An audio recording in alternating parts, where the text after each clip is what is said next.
Alice in Wonderland by Lewis Carroll. Chapter 10. The Lobster Quadrille. The Mock Turtle sighed deeply and drew the back of one flapper across his eyes.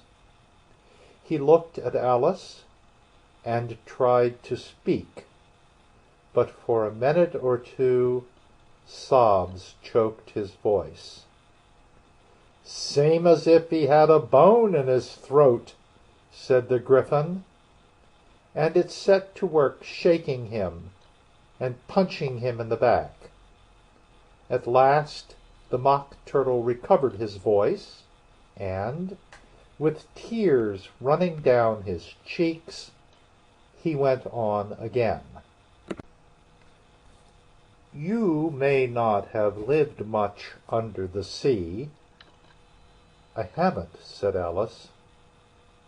"And perhaps you were never even introduced to a lobster." Alice began to say, "I once tasted," but checked herself hastily and said, "No, never." "So you can have no idea what a delightful thing a lobster quadrille is." "No, indeed," said Alice. "What sort of a dance is it?" "Why," said the Gryphon, "you first form into a line along the seashore." "Two lines!" cried the Mock Turtle.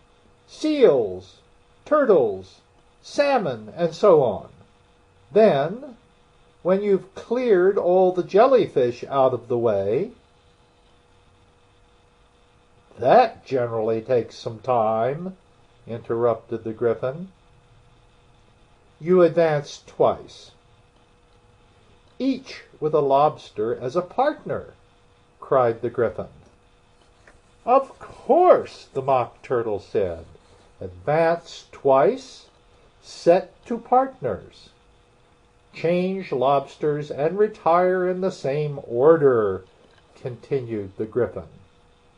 "Then, you know," the Mock Turtle went on, "you throw the—" "The lobsters!" shouted the Gryphon, with a bound into the air. "As far out to sea as you can." "Swim after them!" screamed the Gryphon. "Turn a somersault in the sea!"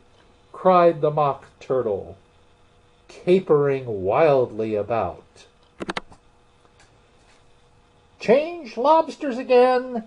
yelled the Gryphon at the top of his voice. "Back to land again! And that's all the first figure," said the Mock Turtle, suddenly dropping his voice, and the two creatures, who had been jumping about like mad things all this time, sat down again very sadly and quietly, and looked at Alice. "It must be a very pretty dance," said Alice timidly. "Would you like to see a little of it?" said the Mock Turtle. "Very much indeed," said Alice. "Come, let's try the first figure," said the Mock Turtle to the Gryphon. "We can do without lobsters, you know. Which shall sing?" "Oh, you sing," said the Gryphon. "I've forgotten the words."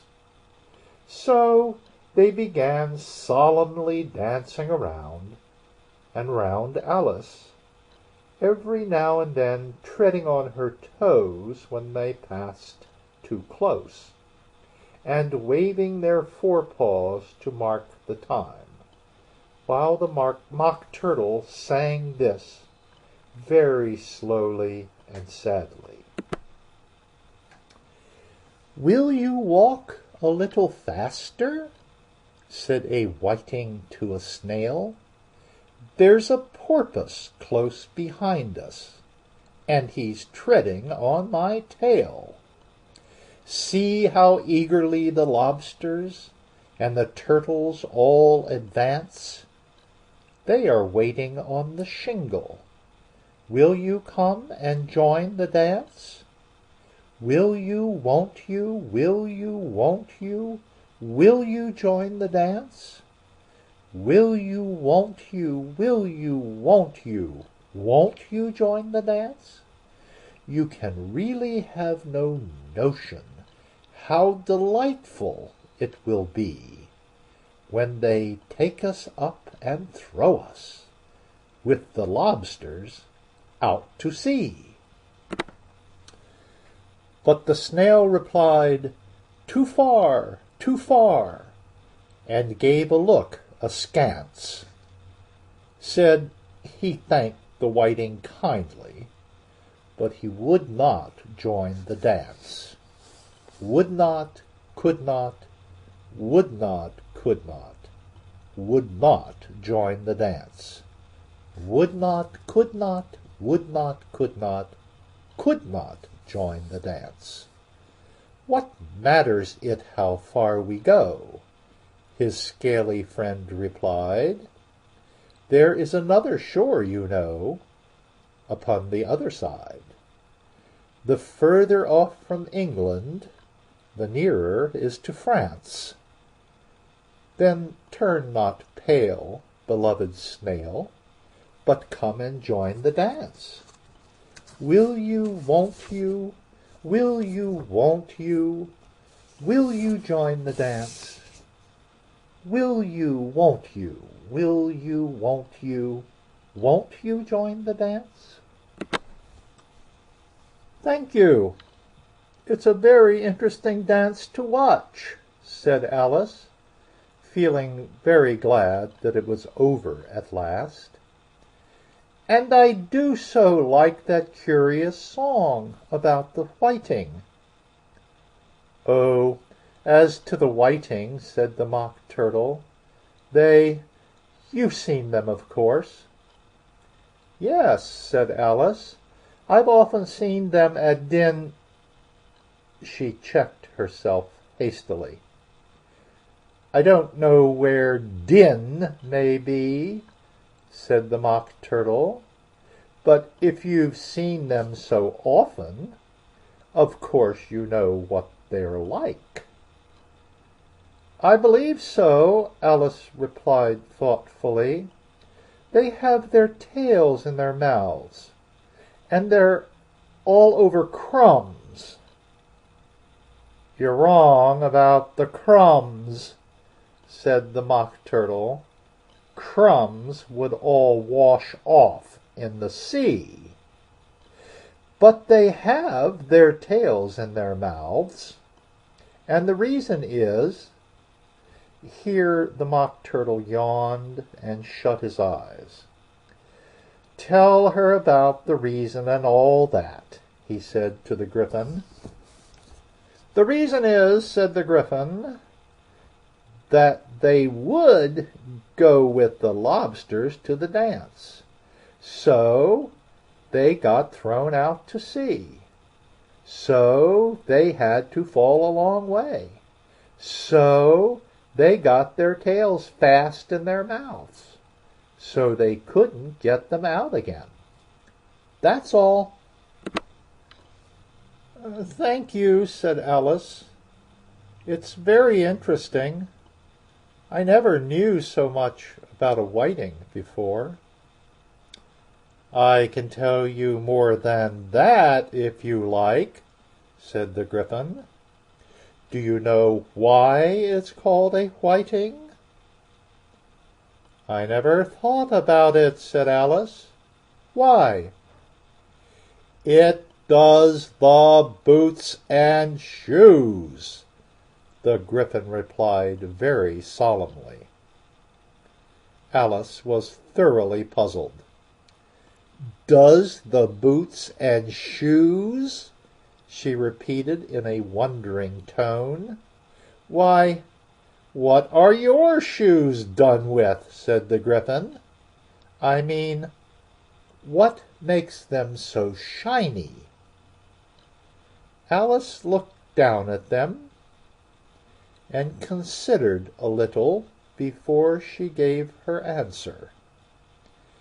"They're done with blacking, I believe. Boots and shoes under the sea," the Gryphon went on in a deep voice, "are done with whiting. Now you know." "And what are they made of?" Alice asked in a tone of great curiosity. "Soles and eels, of course," the Gryphon replied rather impatiently. "Any shrimp could have told you that." "If I'd been the whiting," said Alice, whose thoughts were still running on the song, "I'd have said to the porpoise, 'Keep back, please. We don't want you with us.'" They were obliged to have him with them, the Mock Turtle said. No wise fish would go anywhere without a porpoise. "Wouldn't it really?" said Alice in a tone of great surprise. "Of course not," said the Mock Turtle. "Why, if a fish came to me and told me he was going on a journey, I would say, 'With what porpoise?'" "Don't you mean purpose?" said Alice. "I mean what I say," the Mock Turtle replied in an offended tone.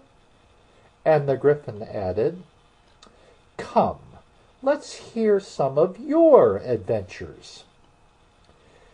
"I could tell you my adventures beginning from this morning," said Alice a little timidly, "but it's no use going back to yesterday, because I was a different person then."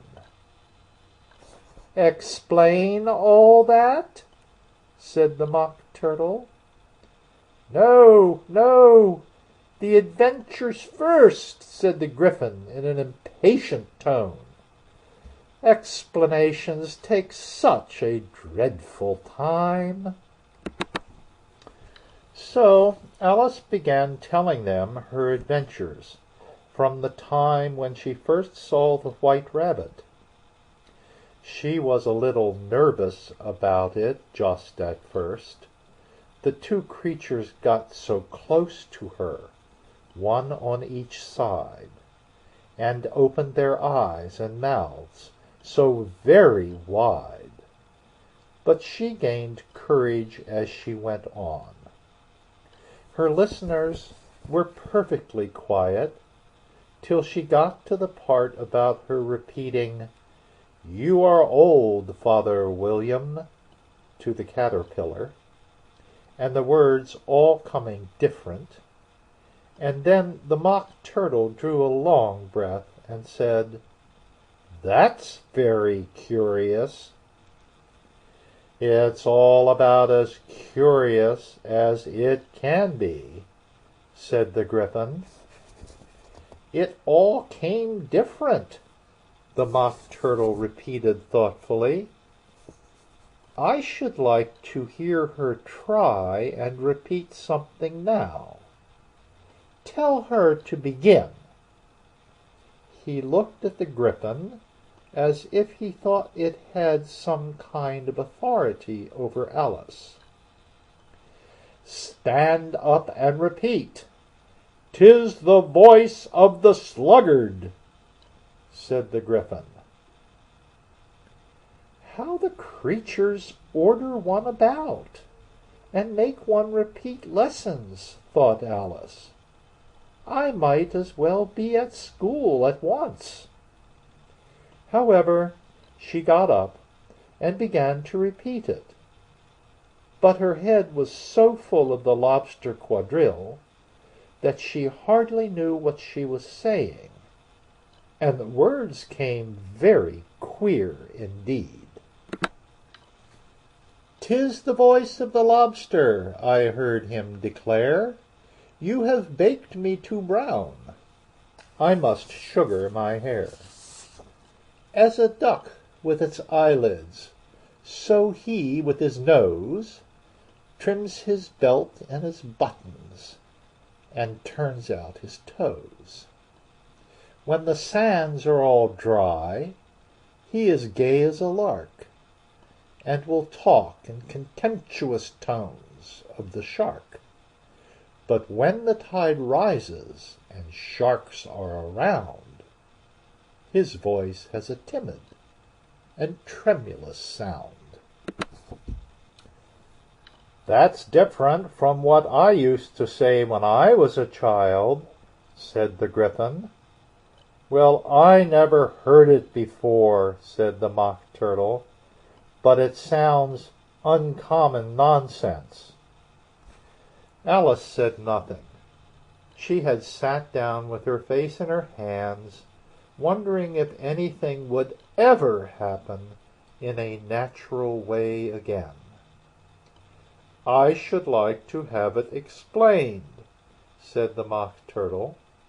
"She can't explain it," said the Gryphon hastily. "Go on with the next verse." "But about his toes," the Mock Turtle persisted. "How could he turn them out with his nose, you know?" "It's the first position in dancing," Alice said, but was dreadfully puzzled by the whole thing, and longed to change the subject. "Go on with the next verse," the Gryphon repeated impatiently. "It begins, 'I passed by his garden.'" Alice did not dare to disobey, though she felt sure it would all come wrong, and she went on in a trembling voice. "I passed by his garden and marked with one eye how the owl and the panther were sharing a pie. The panther took pie crust and gravy and meat, while the owl had the dish as its share of the treat. When the pie was all finished, the owl, as a boon, was kindly permitted to pocket the spoon, while the panther received knife and fork with a growl, and concluded the banquet."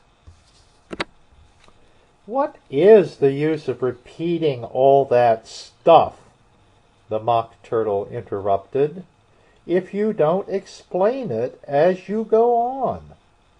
It's by far the most confusing thing I ever heard." "Yes, I think you'd better leave off," said the Gryphon, and Alice was only too glad to do so. "Shall we try another figure of the lobster quadrille?" the Gryphon went on. "Or would you like the Mock Turtle to sing you a song?" "Oh, a song, please, if the Mock Turtle would be so kind," Alice replied, so eagerly that the Gryphon said in a rather offended tone, no accounting for tastes. Sing her turtle soup, will you, old fellow?" The Mock Turtle sighed deeply, and began, in a voice sometimes choked with sobs, to sing this: "Beautiful soup, so rich and green, waiting in a hot tureen. Who for such dainties would not stoop? Soup of the evening, beautiful soup, soup of the evening. Beautiful soup. Beautiful soup. Beautiful soup. Soup of the evening. Beautiful, beautiful soup. Beautiful soup. Who cares for fish, game, or any other dish? Who would not give all else for 2 pennyworth only of beautiful soup? Pennyworth only of beautiful soup. Beautiful soup. Beautiful soup. Soup of the evening. Beautiful, beautiful soup. Chorus again, cried the Gryphon, and the Mock Turtle had just begun to repeat it, when a cry of "The trial's beginning" was heard in the distance.